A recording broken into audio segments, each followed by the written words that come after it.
Көчмөн деген сөздү дүйнөлүк брендке айланткан инсан. Глобалдуу проектилердин ээси, СССРдин самбо боюнча спорт чебери жана жогорку категориядагы эл аралык калыс, мекенчил жана коомдук ишмер. Бүгүнкү берүүбүздүн каарманы Аскат Акибаев.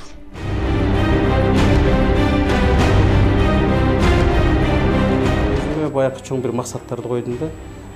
Дүйнөдө бул кайталанбас бир башка формат болуш керек. Жаңы нерсе болуш керек, элге кызыктуу, дүйнө жүзүнө кызыктуу болуш керек депчи. Көп жерде мен тааныштарым, жакындарым билет. Ошо атам жөнүндө көп айтам. Атам согуштун ардагери, согуштан жарадар болуп келген. Өзү мугалим, энем да мугалим. Көчмөндөр оюндарынын автор деп айтат эмеспи? Ошол мезгилде айтып калат да, жаштарга көбүнчөсү айтат. Автор деп айтууга мүмкүн эмес депчи. Бар Кыргызстандын ар бир жараны автор деп айтат да.